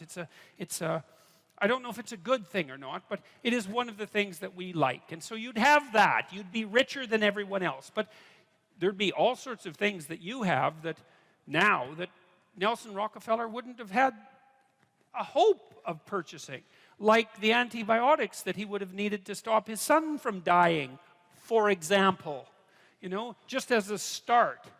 And so I think this complaint about inequality, look, no one likes inequality exactly. You walk down the street, this is why I always get a kick out of people who protest, I'm against poverty. It's like, really? You're against poverty, and you think that's a unique enough attribute so that it was worth your time to make a sign that said that you were against poverty and show other people. It's like, I've never met anyone that was for poverty. You know, you walk down the street with someone who's pretty well off, you know, and they've got 1920s spats on and a bowler, and they're feeling pretty damn rich, and a Stockster certificate sticking out of their back pocket, and, you know, there's a homeless person there, and they give them a good kick, and they say, the more poverty, the better. It's like, no. You know, when people walk down the street and you see homeless people, and they're often, homelessness is a complex problem. Like you think, well, homeless people are poor. It's like, yeah, man. That's like one problem they have out of 50. And like I've worked with poor people, you know, in my clinical practice, and poor in multiple dimensions. And many of them, you gave them money, they were just done. Especially if they were like alcoholics and cocaine addicts. As long as they were broke, they had some hope of living through the next month. But as soon as their unemployment check showed up, man, they were face down in the ditch 3 days later, right? Nothing but cocaine and alcohol with all their idiot friends for 3 days. And then they'd show up back in my practice saying, you know, God, I relapsed again. I said, well, what happened? Well, my money came in. It's like, yeah, money's really going to do you a hell of a lot of good. It'll just kill you faster than poverty.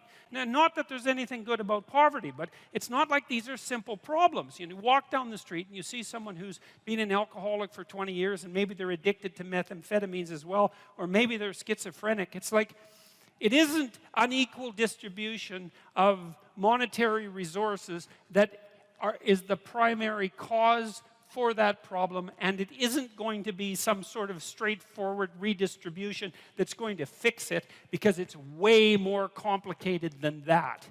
And so, and then the whole power thing too. It's like, look, I get it. I get the left wing issue, and I really do. And I think I get it better than the damn left-wingers get it. Because, you know, most of the radical types, they follow Marx, and they say, well, one of Marx's dictums was that capital tended to accumulate in the hands of fewer and fewer people. Are you depressed, or do you just have a horrible life? And those are not the same question, because if you're depressed, you have a life that in principle should work, but isn't. And so you come and say, look, I've got a lot of things going for me. You know, I've got a good job, I've got a good family, my wife loves me, but man, I'm miserable all the time. It's like, okay, well, let's delve into that a bit more deeply. But that kind of sounds like depression. But then you might come and say, well, I'm miserable, I'm suffering, I don't even want to be alive. And then I might ask, well, do you have an intimate partner? Well, no, not really. And I have had a history of catastrophic relationships. Do you have any friends? Well, you know, I have this one person I phone like once every month or so. But other than that, no, I don't really see anyone. Well, do you have any close family? No, my family's pretty fractured. I don't get along with my mom and dad. I don't see my sisters or my siblings much. It's like, well, how about a job? Or how about a career? Or failing that, a job? It's like, well, I've always kind of been underemployed and I just lost my job, and you know, that's not going very well, and so on. You can walk through someone's life and you can find out if they're reasonably embedded in a hierarchy of social institutions. And if the answer is no, no intimate partner, no family, no children, no friends, no job, no career, no educational pathway, no engagement in civic responsibility, let's say, no church attendance, no spiritual life, no routine. It's like, well, you're not depressed, you just have a horrible life, multidimensionally. Like, it's no wonder you're depressed. There's nothing in your life that is working. But it's interesting because that's not exactly a diagnosis at the level of the individual. It's a diagnosis in relationship to the relationship between the individual and this structure of containing social institutions. If you don't have an intimate partner, and you don't have a family, and you don't have any friends, and you don't have a career or a job or any civic involvement or any involvement, let's say, with religious institutions, and you don't have any creative striving, all you've got left is pain. And so that's what you have. And so here's a different way of thinking about sanity. Sanity isn't being well constituted as an atomized individual. Sanity is what makes itself manifest if you're properly situated in a hierarchy of social order. To be well constituted, you have to be a harmonious player in a multidimensional symphony in some real sense of social interaction. It's very hard to stay on the straight and narrow without a partner who doesn't share your blind spots, correcting you constantly. You know, now that's annoying. There's a tussling about it, right? There's a fractious and adversarial element to that, because if you're married, you don't see eye to eye, and thank God for that, because sometimes in your foolish insistence on being right, you're wrong, and wrong in a way that'll take you out. And so you better have a partner who doesn't think the same way you do. And fortunately, if you have a partner, you have a partner who doesn't think the same way you do. And so if you can get the dialogue flowing, then that's a mutually corrective mechanism. And so then you might say, well, the truthful dialogue between partners in a marriage is actually, it's the process by which sanity itself is generated. And I mean technically, it's like you're too complex to regulate yourself, period. And so you need other people to help you do that. So if you have a wife or a husband, someone who knows you and is there for the long run, they can help, you can help each other find the meaningful path and stay on it. And you can't do that alone. And probably just having a partner isn't enough. You need kids, likely, to keep you sane or to drive you crazy, depending on the nature of your children, let's say. You need family, you need your parents, you need your siblings, you need another community around you that's not merely your wife, because you're so crazy that it takes a village to keep you sane. And so, and then surrounding that more intimate web of kinship, you need friends. And friends keep you sane. Well, how? Well, you have to act in a manner that makes them want to be around you, to have friends. And that means that to maintain your friendships, you have to be saner than you really are, right? They have to be able to enjoy their time with you. If you practice forthright and voluntary exposure to that which terrifies and dismays you, it transforms you. And we really know this as psychologists. We even know there's more and more evidence suggesting, for example, that if you imagine you adopt this attitude of voluntary confrontation, that changes you psychophysiologically. So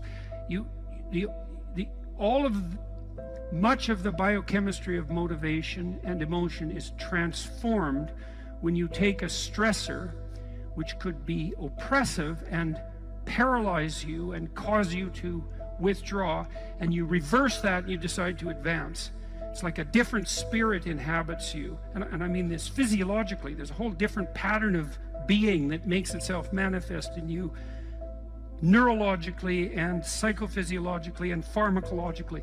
So you take it on as a challenge, right? And that transforms you at a cellular level too, because one of the things we've discovered in recent years is that if you do something new and complex, then that turns on that parts of your DNA that haven't produced proteins before will start producing new proteins and reconstruct you from the cellular level up. So it's a deep transformation, and we have no idea how deep. And again, you could ask yourself, if you didn't withdraw in fear from anything from everything that life threw at you, who could you become? And I would say that's the central religious question in some real deep sense. Are more things thrown at us than we can manage? Well, that's a tricky question, because pretty dreadful things are thrown our way. And you might say, well, that's just presents an insuperable barrier to progress. That's not very helpful, because you're alive, here you are, you got these problems to contend with, and if it's an impossible task, then how could you be anything but hopeless and desperate? But then you think, well, wait a second, how would things transform if I took this on as a voluntary adventure, regardless of its scope? And the scope would include unjust suffering, death, and hell. And that's not just some religious or metaphysical vision. It's like, no, you're actually going to have to contend with that in your life, in whatever way those things make themselves manifest to you personally. That's coming, man. And so maybe you better get prepared. And then the question might be, well, what would happen if you got prepared? And the answer might be, you'd be prepared. And I think the religious enterprise in its deepest sense is that process of preparation. And you might want to even push that a bit farther. You might say, well, not only do you want to get prepared for what's coming your way, but you want to be so prepared that when it comes your way, that it doesn't make you bitter and resentful and tempted by the desire to walk the path that would make all of that even worse. And so you might say, well, if you could really face up to what you need to face up to, not only could you turn yourself into someone that could bear the catastrophe of life and exposure to hell, but maybe you could turn yourself into someone who would still do good even while facing those things. And that's a pretty noble goal. The Greeks had the maxim, know thyself. How do we come to know ourselves in terms of our personalities and, more importantly, potential? Well, one of the first ways to come to know yourself is to understand that you don't. You can learn to kind of watch yourself like you're watching a stranger. You have to adopt a position. It's a position of radical humility, I would say. Humility in two senses. So one sense would be the humility of recognizing your ignorance. So you have to understand that you don't know who you are. That's not easy to understand, because you think you know, but then you remember you can't control yourself very well. You're not very disciplined. You're full of flaws. Maybe you don't know yourself as well as you think, but it's hard to get low enough to understand how deeply it is the case that you are ignorant about who you are. Now, there's an upside to that too, which also is that you're also ignorant about who you could be. And so the discovery of that, is some reward for the horror of determining who you actually are. And then I would say, well, then you watch yourself. You watch yourself like you're watching a stranger. You watch what you say and you listen. And you think, well, what sort of person would say that? And how am I reacting emotionally when I'm communicating in that manner? Is that making me feel stronger, weaker? Is it filling me with shame? Is it helping my confidence? Am I laying out a lie? Am I deceiving myself and other people? Am I adopting this personality at parties that is designed to impress and to amuse, and it comes across as nothing but self-centered narcissism? What are my dark fantasies? What are my aggressive fantasies? What is it that I'm willing to do? What am I interested in so that I'll spontaneously pursue it? What do I procrastinate about and why? What am I unwilling to do? What do I think is good? What do I congratulate myself for accomplishing? And what do I berate myself for failing to confront and to implement? Those are all incredibly complicated questions, and you don't know the answers to them. So that's a start. And then in terms of potential, well, you'll discover a little bit more about your potential as you discover who you are, especially the darker parts of yourself, because then you discover your potential for mayhem. There's some real utility in that. It's actually something that strengthens you, because the first thing that a realization like that can in fact produce is the ambition to incorporate that dangerousness into a higher order personality. And that can make you implacable. That can make you someone who can say no when you need to say no. That can make you someone who won't avoid necessary conflict. And so that's unbelievably useful. And so that's one of the potentials that you might discover. The other thing you do to discover your potential is you challenge yourself. It's like Rule 4 in my book, 12 Rules for Life, is compare yourself to who you were yesterday and not to who someone else is today. And that's kind of a good way to start this. It's like, well, take a bit of a look at yourself and think about what's not so good that you could improve, that you should improve by your own standards, and that you would improve, and set yourself a little goal. Maybe you're not studying at all at your university. Or maybe you're at work and you've got this stack of paper there, and you haven't looked at that damn stack for like a month, and you know that you should be. And you're bothering yourself at night because you're avoiding that. You think, well, I've avoided that stack of paper completely for 1 month. I'm quite a coward when it comes to whatever snakes might be hidden in that stack of paper.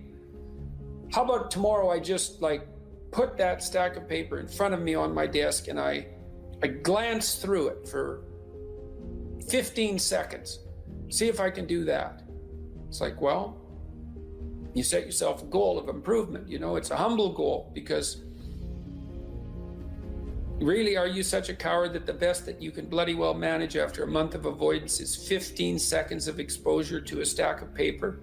It could easily be. You've been avoiding it. You're obviously afraid of it. And so the situation could be that dismal and dire. And you might think, well, geez, it's no balm to my ego. It's not fostering the strength of my ego to recognize in myself someone who could only withstand 15 seconds of exposure to that thing I'm afraid of. And so that's a form of humility too. It's like there's things you could do to improve, and you know what they are. And there's small steps that you could take, that you might take, that would put you in that direction. And then the question is, are you big enough to take those small steps? Are you capable of grappling with the fact that you're fundamentally flawed to the point where you have to break things down into almost childlike steps in order to manage them? And the answer to that is, yeah, you are. And that's the lot of, I don't know if it's the lot of everyone. Most people have things they avoid, and they're afraid of. So I would say to some degree, it's the lot of everyone. People vary in the degree to which they've conquered that. And you do meet people from time to time who are extraordinarily disciplined. But most of the time, they've got disciplined in exactly this manner. It's through slow incremental improvement. And then you challenge yourself. It's like, well, could I do this? That would be better. Then you find out, and then you think, well, is there something slightly larger and more challenging that I could do that would be better?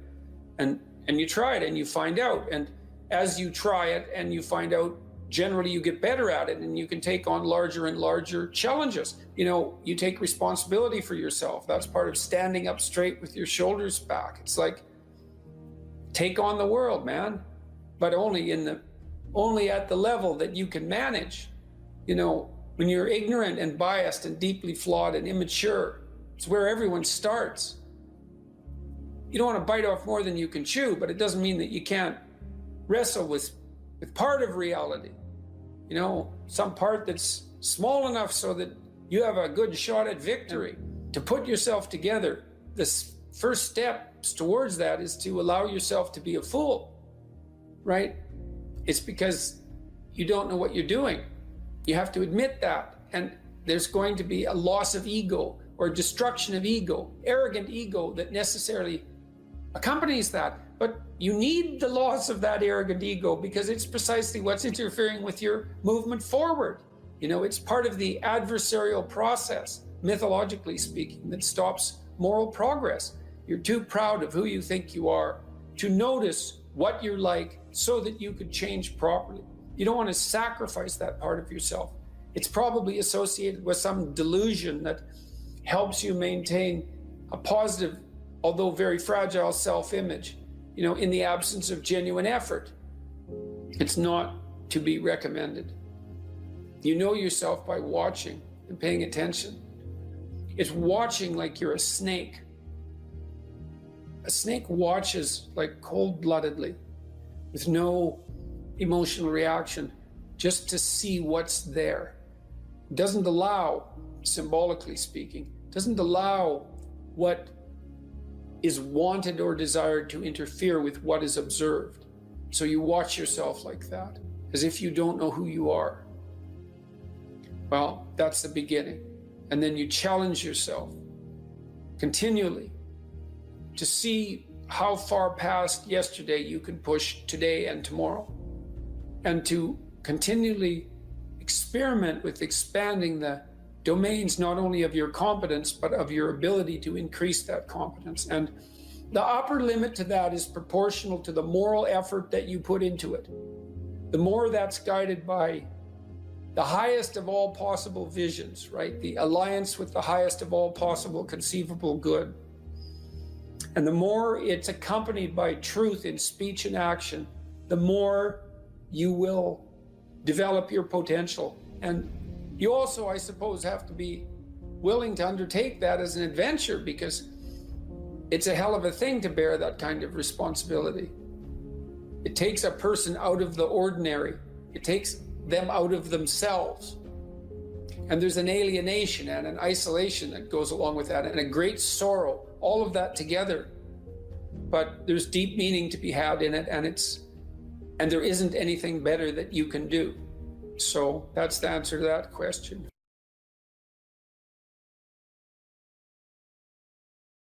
You have to be tough as a damn boot to be good, because you have to stand your ground when you need to stand your ground, and you have to be able to say no when it's time to say no, and you have to mean it. And so then you have to think and plan strategically so that when you're going to say no, you can mean it and it will stick. You know, and that takes a certain amount of integrated malevolence, I would say. And once it's integrated, it's not malevolence, it's strength. It's strength of character. It's the ability to stand your ground. And you have to cultivate that. And you cultivate that at least in part by telling the truth. And so you take your place in the world as a decent person and as a decent citizen, and you play the hierarchical game properly. And that is to stand up straight with your shoulders back. It's like the world's an onslaught. You've got the tyranny of culture to deal with. You've got the catastrophe of nature. You've got your own damn malevolence and ignorance, right? All coming at you, plus the incredible, complicated, indeterminate potential of the future. That's all coming at you, and it's all your responsibility. And you can cringe away from it and be afraid of it and be victimized by it and be bitter and cynical about it. And no wonder, because it can be painful. Or you can turn around and you can say, man, bring it on, because there's more to me than there is to the catastrophe. And this is what I discovered from looking at what I looked at. I looked at the darkest things I could look at, really, for 30 years. I was really a lot of fun to be around, I can tell you. I looked at the darkest things that I could think of, right? Not only what happened in Auschwitz and what happened in the Gulag, but personal issues. You know, it's like I wasn't so much interested in the totalitarians as a group. I was interested in the people who undertook the terrible acts that the totalitarians required. You know, the people who, I was just rereading Ordinary Men, and it was a story about a police battalion in Poland that trained ordinary policemen to take naked pregnant women out into the fields and shoot them in the back of the head. It takes a lot of training, by the way, before you can bring yourself to do that. And you aren't the same person by the end of it. It's pretty goddamn horrific. You know, and I was trying to figure out, what would it be like to be that person? Because we are that person.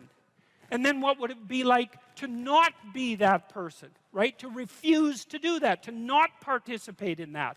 You know, and what I discovered by making that totalitarian proclivity personal was that there's more to us than there is to the horror.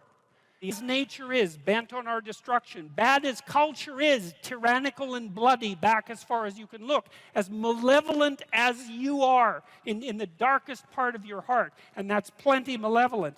The possibility that's within you that can well up, the courage and the truth and the ability and the skill and the willingness to set things right, if you are willing to set them right, is more powerful than all of that. And so it's so interesting. It was proof for me of an old saying I read from Carl Jung. It's an alchemical motif, in sterquilinus inventur, which is what you most want to be found will be found where you least want to look, essentially. And it's so interesting because it means that if you're willing to turn around and to stand up, stand up straight, and face the darkness like fully, what you discover at the darkest part is the brightest light.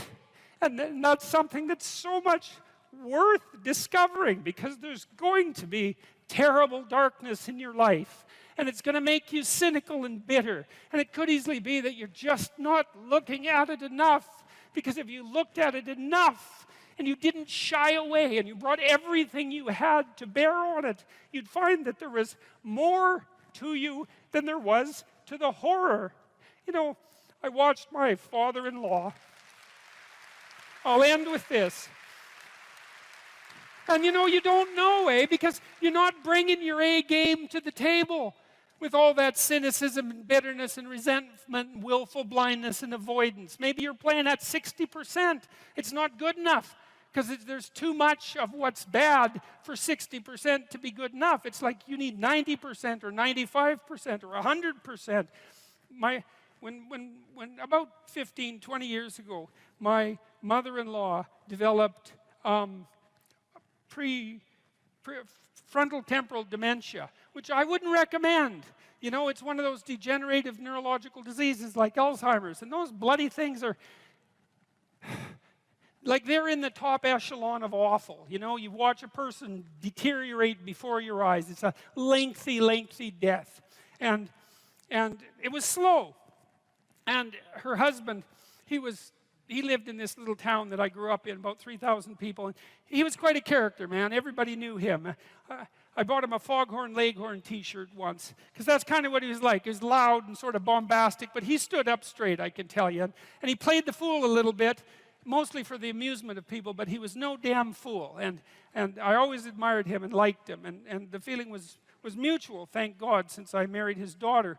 And, you know, he drank a lot with his crazy friends up in northern Alberta, and he wasn't at home a lot because he was working a lot. And you know, he was kind of a party animal about town, but a good businessman and a good man.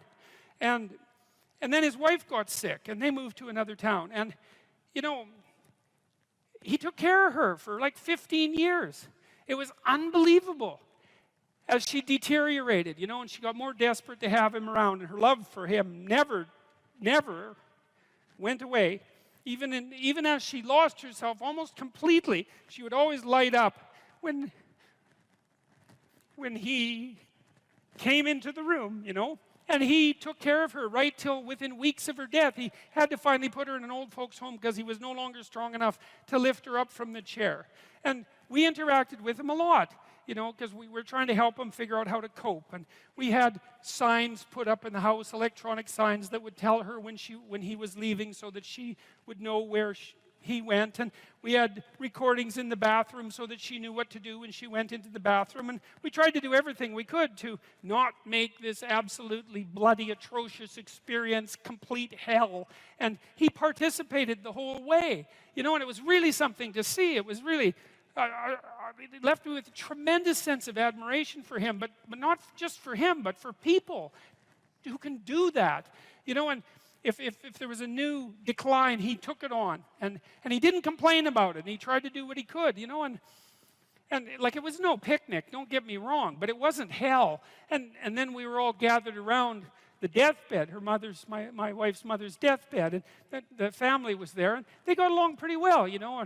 Her sister's a palliative care nurse, and the other one's a pharmacist, and none of them are particularly afraid of illness and death. You know, they're a pretty tough group. And so, you know, they made sure their mother's lips were wet while she was no longer eating or drinking, and tried to make her comfortable. And they're around the deathbed, and they were kind of getting along, you know. It wasn't Family Feud at mother's death time, and that was kind of nice. And she died, and that was that.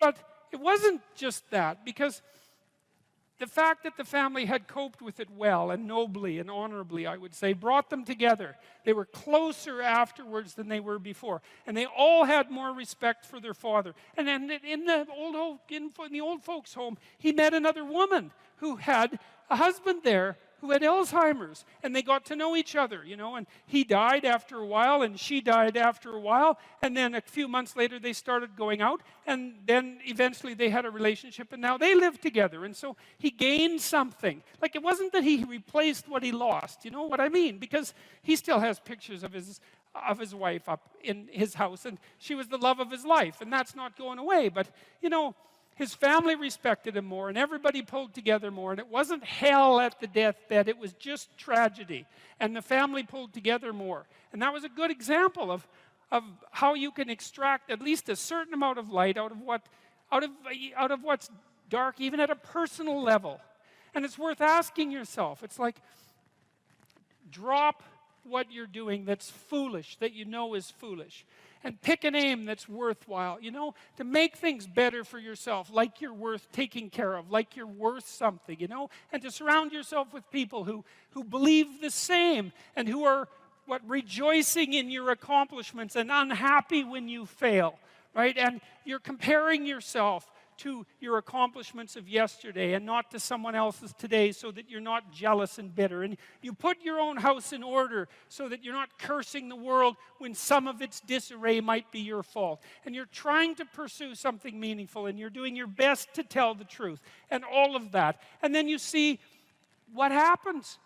Who the hell are you? You know, you think you're a miracle of some bloody bizarre sort. We've been around for 3.5 billion years. You know, every single one of your relatives propagated successfully. And here you are, against all possible odds, in this world of hell in some sense, and bitterness and tyranny and malevolence. And yet, God only knows what's inside you, this capacity for consciousness, the capacity to confront potential and to turn it into something good. That's us, man. That's the Western story. That's the individual as the cornerstone of the state. That's our responsibility, and it really is who we are. What happens to you as you stroll merrily on your way through life? Well, what happens is that as you're moving from point A to point B, you encounter things. And people think that what they encounter are objects, but that's not the case. First of all, most of the things that you encounter, many of the things, are actually other people, and they're not objects. They're too damn complex. And even apart from the social world, the things that you encounter aren't objects. They seem to be something more like tools or obstacles. And I don't mean that we see objects and turn them into tools or obstacles. I mean that we see tools and obstacles, because what happens is that when you array yourself towards a goal, then the world transforms itself into things that get in the way of that goal, and three things. Things that get in the way of the goal, those are things you don't like. Things that facilitate your movement towards the goal, those are things that you like. And irrelevant things. And mostly you want irrelevant things because there's just too damn many things. So the category of irrelevant is one you really like. So most of everything is irrelevant if you have a good plan. A few things are good because they move you forward, and some other things are not so good. You want to go around the not so good things if you can manage them, unless you like to run head forth into like brick walls, which is not particularly, it's a learning experience, but I wouldn't repeat it too many times. You want the world to array itself as a set of, we could say, tools. Now, what happens is that you have this perceptual system that's mediated by dopamine. It's the same system that cocaine activates, or methamphetamine, or the drugs that people really like to take. And it's the dopaminergic system that responds with positive emotion to indications that you've encountered something that will facilitate your movement towards a goal. And that's really important to know, because people tend to think that they're happy because they achieve goals, and that's not true. What's true, because as soon as you achieve a goal, then you have a problem, which is what's the next goal. And that's actually a big problem. You encounter that as soon as you graduate from university, for example. That's right. I made this joke before. Graduation day, you're like king of the university hierarchy, undergraduate hierarchy. Day after, you're unemployed potential Starbucks employee, right? So it's like, so obviously the accomplishment per se as a source of reward is problematic, because when you accomplish, you run the frame to its end, and then you have the problem of needing a new frame. So that's a problem. But if what you're encountering instead are things that will move you along your way, it's like, hey, that's great, and that's where you get your positive motivation. And so that's really that's so much worth thinking about. You can think about that for a year, and that wouldn't even be enough to think about it, because here's what it means. It means, in some sense, that the Buddhists are right with their claim about Maya, M-A-Y-A, which means that people live in an illusion. And what they mean by that is, well, you have goal, whatever your goal is, and that goal gives relevance to the world. And you could change the relevance of the world in a snap just by changing your goal. You can do that. And so then you think, well, it's sort of an illusion because you can just change it. Now, you don't want to push that line of argumentation too far, because even if the specific point can be changed, the fact that you're in one of these frames cannot be changed. And so you have to be in a frame, although you get to pick the frame. So there's still an absolute there, which is that you have to be in a frame, and that is not a trivial absolute. It's a very major absolute. So then you think, okay, all of your positive emotion is going to be experienced in relationship to the goal. Well, then we think, well, you could use some positive emotion. It's a good thing. Positive emotion inhibits anxiety and disappointment and frustration and pain. It does all that. Technically, it does that. That's why a football player with a broken thumb who wants to score a touchdown can go out there and, play the football game, even though it's a kind of an arbitrary goal, right? It's like, really, you're going to go out there and like risk your hand to fire a pigskin through some poles? It's like, well, you can say the same sort of cynical thing about most of the things that people do, but you can't say the cynical thing about the fact that they have to do things. So you have a point, you have your aim, you have your ambition, and then that's what turns the world into a potentially positive place. And here's the kicker. This is so cool. The higher the aim, the more the positive emotion. So that's you think, well, why should I bother? Why should I bother doing something lofty and difficult? It's like, because it's worth it. That's why. Because the alternative is stupid suffering. Because really, because what happens is, like, you don't need a framework in order to suffer. You can just lay there day after day and suffer, right? That's easy. So that's the default condition. If you don't have a lofty ambition, then you suffer miserably. And the reason for that is life is really complex, short, finite, full of suffering, and beyond you. And so you can just lay there and think about that, and it's horrible. And so that's not helpful. It's just not useful. And so, people often say life is meaningless. It's like, no, it's not. That's wrong. Because if it was meaningless, that'd be easy. You could just sit there and do nothing, and it wouldn't matter, right? It'd be like you were like a lobotomized sheep It's just irrelevant. But that isn't what happens. When people say that life has no meaning, that isn't what they mean. What they mean is, I'm suffering stupidly and intensely, and I don't know what to do about it. Well, the suffering is meaningful. It's just not the kind of meaning you want. So how do you get out of that? You adopt, you note the baseline of suffering, which is very, very, very, very high. And then you say to yourself, okay, I need to do something that justifies that. And that's not so easy, because the baseline for suffering is high. If you're going to make something of yourself, let's say, so that it's worthwhile to exist in the world, then you have to aim at something that's so well structured that you can say, yeah, earthquakes, cancer, death of my family, dissolution of my goals, ultimate futility of life, and the heat death of the universe. Hey, it doesn't matter, it's worth it.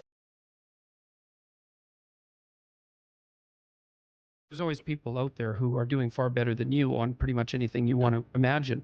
And if all you're doing is seeing yourself in their reflected light, let's say, then it's going to be pretty damn dismal. But it's not a good comparison because, well, first of all, there's danger in just comparing yourself to others, period, because they're not you. And God only knows what struggles they had to undertake to get to where they were, or what burdens they're currently carrying that you're not aware of. But you can certainly contrast yourself with yourself. And that's a lot better. It is the only way. Well, it's also the only way of really measuring anything approximating proper improvement. You can actually tell when you're a little better than you were yesterday. Right. And you can actually do that. That's another thing that's so interesting about it, is that you can actually make yourself a little better in some way, pretty much, well, I don't know if it's at every moment, but you can certainly do it every day. You're quite different from other people, and you shouldn't be comparing yourself to them because they're not like you. You know, they don't have your family. They don't have your temperament. They don't have your troubles. They don't have your abilities. The only person that has those is you. Compare yourself to who you were yesterday and not to who someone else is today. And see, that's a game you can win. Be careful who you share good news with, because you want to share good news with people who are going to be genuinely happy for you, and that's one way that you can identify those people who are really on your side. Be careful who you share bad news with, because that's equally tricky. You know, you want someone who will listen to you when you're having trouble and allow you your grief, especially if it's a consequence of something tragic, and who won't try to one-up you, you know, because often when you're talking to people, they'll be thinking about what they have to say that's worse, and that's not helpful if you need a listening ear. Make one room in your house as beautiful as possible. I talked a lot already about the necessity of cleaning your room, which is, you know, in some sense a foolish piece of advice because it seems so obvious, but it's not obvious at all. And you'll find if you try it, especially if you're in a household that's not very functional, that you'll encounter obstacles that you couldn't imagine existed while you're trying to put your life in order. And you can take your surroundings beyond order and move towards beauty, and that's unbelievably useful. One of the things that I've been you know, there's lots of different ways to interpret the world, and you can maybe even make a case that there's an endless number of ways to interpret the world. And the problem with that is that it kind of disorients you in terms of what you should be doing. But just because there's a very large number of ways to interpret the world doesn't mean there's a very large number of productive, meaningful, and sustainable ways to interpret the world. And one of the things you do have to do is figure out how you can conduct yourself today so that you don't upset the apple cart in a week or a month or a year. And so, you know, what you do in some sense psychologically is you admit to yourself that your current frame of reference is faulty. Mm-hmm. And then you start opening the door to a different kind of thinking, which is more creative thinking. It's more lateral thinking, saying, well, I'm wrong, but that's not necessarily a problem because I could be right if I thought some other way. Well, you know, that's great. Often it works. Yeah. And there's almost no end to the utility of trying to figure out which ways that you're wrong. Yeah. Because there's lots of them. And every time you discover one, then you don't have to be quite so wrong anymore. That's a really good deal. Yeah. It's from the uphill climb that we derive our value, and I mean this technically. So almost all the positive emotion we feel, especially the emotion that fills us with enthusiasm, and that's experienced in relationship to a goal. And so in some sense, you want a goal that you can never attain. So you can always move closer to the goal that recedes as you move towards it. You think, well, that's frustrating. It's like Sisyphus pushing the rock uphill. But it's not, because as you pursue that goal, you put yourself together and your life does get better and richer and more abundant. And that's why the highest levels of virtue and goal are in some sense transcendent. You want them to be above everything you're doing so you can continually move towards something that's more sublime and better. That's what you are. You're here to live, not to sleep.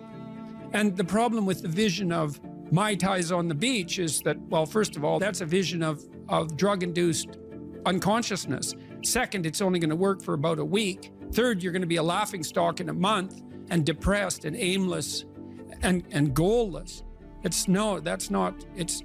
You want a horizon of ever-expanding possibility. And so it does happen to people because they've staked their soul on the attainment of an instrumental goal. And it can be a pretty high order goal, but then you think, now I'm there, now what? Well, the answer can't be, well, I'm going to live in the lap of luxury and never have to leave the faith. What do you want to be, a giant infant with a gold bottle? You never have to do anything but lay in your back and suck. It's like, you see the problem with that as a conceptualization. It's no, you want to be like an active warrior moving uphill with your sword in hand. And that's dynamic, that's exciting. Lay a disciplinary structure on yourself. Get the chaos in check. And then you can move towards a state that's freer. It's discipline first. Like, look, if you're going to become a concert pianist, there's going to be several thousand hours of extraordinarily disciplined practice. That's the imposition of order on your potential, let's say. But what comes out of that is a much grander freedom. And so in virtually every freedom that you have in life that's true freedom is purchased at the price of discipline. But it's not some casual self-help doctrine. It's that if you don't organize yourself properly, you'll pay for it, and in a big way, and so will the people around you. And I would say, start where you can start. You know, if something announces itself to you as in need of repair, that you could repair, then hey, fix it. You fix 100 things like that, your life will be a lot different. You know, I often tell people too, fix the things you repeat every day, because people tend to think of those as trivial. You get up, you brush your teeth, you have your breakfast, you know, you have your routines that you go through every day. Well, those probably constitute 50% of your life. And people think, well, they're mundane, I don't need to pay attention to them. It's like, no, that's exactly wrong. The things you do every day, those are the most important things you do, hands down. People are afraid of the truth because often if you reveal it, it causes conflict in the moment. Telling the truth is definitely an adventure. Seeking for sure, but also telling. Another way of going about it is to just say what you think and see what happens. That's an adventure because you don't know what the outcome is going to be. So look, there's this old idea that it's necessary to have faith in the truth. And so here's a way of thinking about that. Someone asks you a question and you might think, well, here's the outcome I want, and so here's how I'm going to answer that question. So that's one way of approaching it. But another way of approaching it is, you ask me a question, I'm going to think about the answer, and I'm just going to tell you what I think. And it doesn't matter what the outcome is, because I'm willing to see what the outcome will be, predicated on the idea that there isn't a better outcome than the one that truth produces. Even if it's harsh and terrible in the short term, and sometimes it is, it's like there isn't a better way of doing it. Now, you might say, well, how do you know that? And the answer is, well, I don't know that. That's why it's an article of faith, because I believe, and I believe this deeply, the being that you produce as a consequence of telling the truth is good, by definition, even though it's harsh and often uncomfortable, because you get in trouble. One of the things that I've really learned recently, or learned to articulate better, is that there's a very tight relationship between aspiration and responsibility. The first question might be, do you need to aspire to something? And the answer is, well, yes, because you have to do something. If you just sit there, you'll die. You can't just sit there. You have to go act out in the world. Okay, so act towards what? Well, that's whatever your aspiration is. You have to have an aim. Okay, well, what should the aim be? Well, it should be something worth doing, let's say. Why do something that you don't feel is worth doing? What do you think's worth doing? Well, if you watch other people and you judge when they're doing something worthwhile, you usually judge them positively if you see that they're taking responsibility, at least for themselves. What, do you want to be completely useless so other people have to take care of you? That's pretty pathetic. And maybe you could get your act together so you're taking care of yourself and your family. And maybe you could even do better than that and take care of yourself and your family and your community. Well, good for you. That's responsibility, and that's an aim. Well, here's one of the things that's cool about that, is that your life doesn't have meaning without aspiration or an aim. Okay, so you need a hierarchy of values. There's got to be something at the top. It's got to be something important. If you don't have that, your life doesn't have any meaning. So if you criticize the hierarchy, or even the idea of hierarchy, you destroy the idea of aspiration, and then people have nothing. Well, that's not helpful. People are built for a struggle and they're built for a weight, and you want to take on a heavy burden voluntarily. See if you can put yourself together. See what you can do out in the world while you're waiting to die. It's an all-in game. It better be worthwhile. The great people I know are brutally truthful to themselves and other people, and they have insanely adventurous lives. Get rid of everything you say that you only say to impress other people, and just see if you can say what you believe to be true. That's an adventure. That's the thing about the truth, you know? Well, you got to ask yourself, if you're not speaking the truth, who is it that's talking? If you're saying something that you do not believe to be true, it's not you talking. It's something else. It might be the part of you that wants to manipulate the other person into delivering what you think you want from them. Well, what is that spirit of manipulation that you've allowed to possess you? It's not you. Let's say you decide to live your whole life in that instrumental manner. You're going to craft your words like the student who says, well, I'm going to write what the professor wants to hear so I get the grade. It's like, well, you just turn yourself into that. Well, who is it that's doing that manipulating? It's not you, because those aren't your words. So even if you get the grade, it's not you that got the grade. It's the false you. It's the manipulative you. So you do that your whole life. You don't have your life. And then you think, well, God, that was a miserable life. I manipulated everybody. They were so damn stupid. They were sucked in by it. They're all contemptible. Everyone does it, you know, which they don't, by the way. And so that's a pathway to bitterness. Partly because if you're a manipulator and you use your language falsely, you don't live your own life. You live the life of whatever possesses you when you think it's you manipulating. And so you live the life of the spirit of manipulation.